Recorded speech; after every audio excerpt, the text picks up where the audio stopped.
Gente boa, nós estamos aqui no canal 10 para trazer a palavra de fé, junto com o Reginaldo, Edner, toda essa equipe.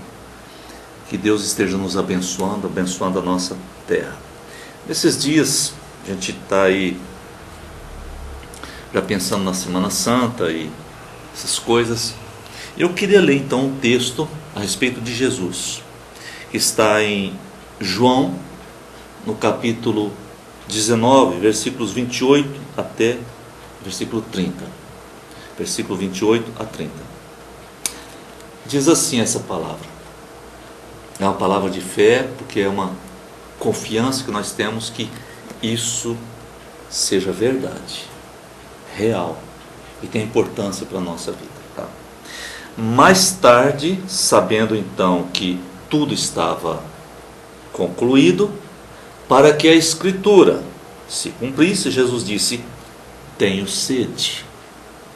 Estava ali uma vasilha cheia de vinagre. Então, embeberam uma esponja nela, colocaram a esponja na ponta de um caniço de isopo e a ergueram até os lábios de Jesus.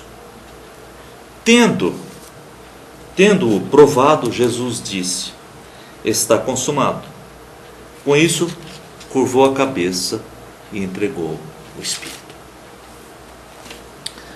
Mas eu quero me deter mais na palavra tenho sede, porque aqui fala da humanidade na cruz, a humanidade de Jesus na cruz, a humanidade mesmo estava na cruz. Jesus nasceu, viveu. Maria e José eram pais de Jesus. José, um pai adotivo. Maria, uma mãe que ficou grávida pelo Espírito Santo. E Jesus nasceu desse relacionamento inexplicável. Uma virgem concebeu, deu à luz seu primogênito, e ela o enfaixou com panos e o deitou na manjedoura. E ali os reis magos vieram ali, os primeiros que vieram trazer presentes para ele, ouro, incenso, mirra. Aquele era um homem, gente. Jesus viveu na terra como um homem. Isso é assim a essência da salvação. Ela concebeu um homem. Ela foi a mãe de um homem chamado Jesus. E ele veio como homem. Em Filipenses diz que ele despojou-se completamente da sua divindade, do que ele era com o Pai. Ele se tornou como um de nós, sujeito às mesmas coisas. Aprendeu a obediência pelas coisas que sofreu. Este homem, Jesus, e tinha que ser homem, porque quem pecou foi o homem. O homem tem que pagar a dívida. Mas como um homem poderia pagar a dívida? Então Deus enviou seu filho, fez com que ele nascesse de mulher, fez com que ele nascesse debaixo da lei, que pudesse cumprir toda a lei em nosso lugar, fez com que no tempo certo, no pleroma do tempo, no tempo mais perfeito para isso, ele veio na hora certa, e ali ele viveu como homem sem pecado. Em tudo foi tentado, ele experimentou todo o pecado. E quando ele morreu, ele levou todas as nossas dores. Ele sentiu todas as dores que um ser humano pode sentir. Inclusive, quando diz tenho sede, isso aqui é uma mostra da sua humanidade. Porque ele é a fonte da água da vida. Quem vive em Cristo, dessa pessoa, não é de Cristo, dessa pessoa jorra uma fonte de águas vivas, um rio só porque ele está vivendo em Cristo, porque Cristo é a fonte da água da vida, da água viva, da água da vida. Jesus é a fonte.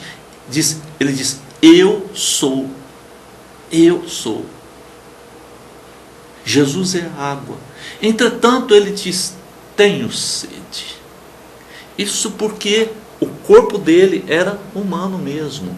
O corpo humano é composto de 65%, o corpo de um homem é composto de 65% de água. O sangue da pessoa é composto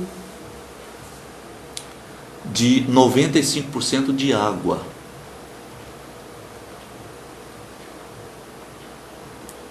E ele ficou a noite toda, o dia anterior, ele ficou nas angústias, padecendo, debaixo de chicote, opressão, gente em volta, aquela coisa horrorosa, horrorosa.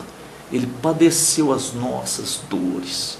Isaías disse que as suas costas estavam cheias de feridas, feridas. As suas costas estavam feridas por causa do peso nosso sobre ele.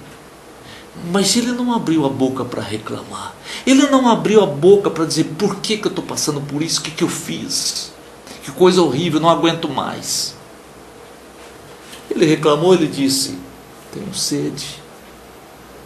Isso ele reclamou: estou com sede. Mas eles deram uma esponja com vinagre para ele. Ele recusou. Provavelmente aquilo ali tivesse um sentido de tirar um pouco a dor da pessoa. Eu não posso dizer exatamente o que é isso, esse costume. Talvez tenha uma explicação melhor. E ele recusou. Ele morreu desidratado, ele morreu ensanguentado, ele morreu sujo, desnudo, humilhado. Ele morreu como um homem, não morreu como Deus. Ele sofreu todas as dores de um ser humano, as dores emocionais, as dores físicas, as dores mentais. Existe dor mental, as dores mais íntimas. Ele passou. Ele foi tentado em todas as coisas, todo tipo de tentação ele teve que vencer, todas as tentações. Jesus é o seu Salvador, amigo. Jesus é o único Salvador que pode salvar um homem das garras do inferno. O único. Ele foi enviado com esse propósito de salvar todo aquele que nele crê. João capítulo 1 diz que ele veio para o que era seu, mas os seus não o receberam.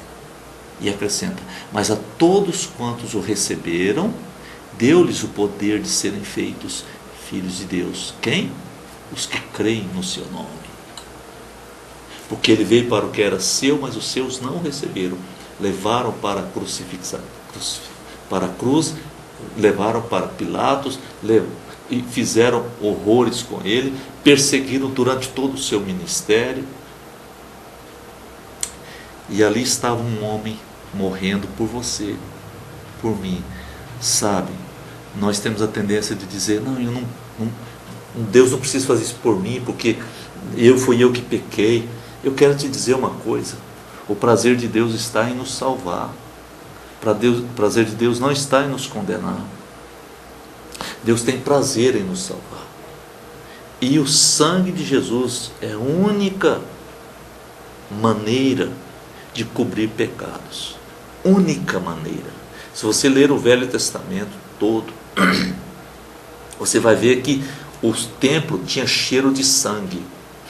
O templo cheirava sangue. Por isso que o judeu entrava no templo, ele sentia a presença de Deus, porque quando ele chegava naquele lugar, ele já sabia o que estava acontecendo ali. E o cheiro voltava nele constantemente.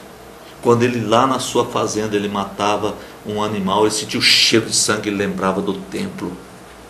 Por causa daquele sangue que era derramado.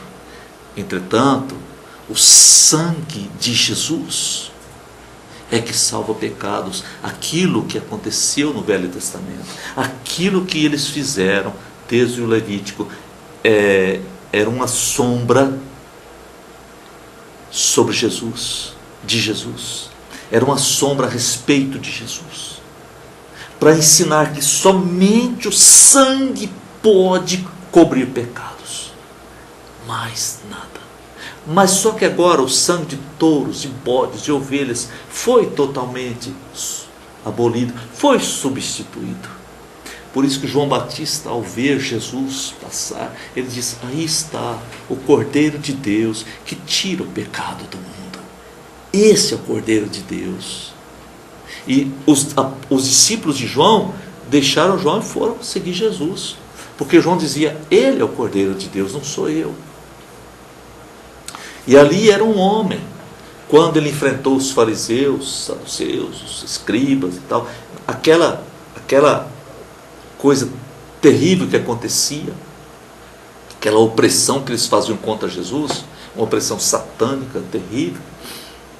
Jesus enfrentou aquilo como homem, e não como Deus. Ele adivinhava porque ele era Deus? Não, querido. Ele sabia o pensamento dos outros, porque ele era um homem completamente cheio do Espírito Santo. Quando ele saiu do seu batismo, o Espírito Santo desceu sobre ele e diz, em forma de pomba, e o mesmo Espírito Santo o levou para o deserto para ser tentado. Ele era cheio do Espírito Santo, conforme diz o profeta: o Espírito do Senhor está sobre mim, pelo que me ungiu para fazer isso, tirar a cegueira, tirar isso, e pregar o Evangelho. Conforme Lucas 4, ele cita o texto de Isaías. Ali era um homem. Nós podemos ser como Jesus, tá? Talvez nunca vamos chegar a ser como ele exatamente, a mesma altura dele, mas ele é o nosso alvo. Ele não é inatingível, porque ele era um homem, ele foi homem. Se diz, mas ele é filho de Deus. Eu sei.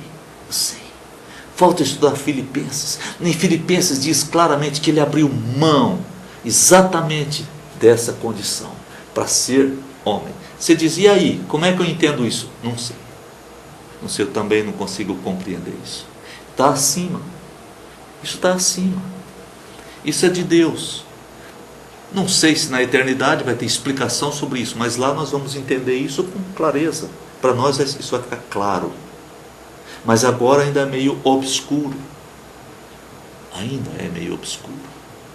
Então fica essa palavra de fé. Jesus foi homem, Maria era mãe de um homem de Deus, um homem perfeito, um homem cheio do Espírito Santo. Todo mundo fala bem dele hoje, alguns não, todo mundo, modo de dizer, fala bem dele, mas não quer olhar para ele e segui-lo. Vem seguir Jesus. Se você quiser fechar os olhos, eu vou fazer uma oração. Deus, obrigado porque o Senhor enviou o teu Filho unigênito, e ele se tornou um homem como nós, morreu por nós, para que todo aquele que nele crê não pereça, mas tenha a vida eterna. Eu quero te agradecer, e eu te agradeço em nome de Jesus, justamente em nome de Jesus, o Salvador. Amém. Que Deus abençoe você, que Deus abençoe o Canal 10 e a nossa terra, Fernandópolis. Fique na paz.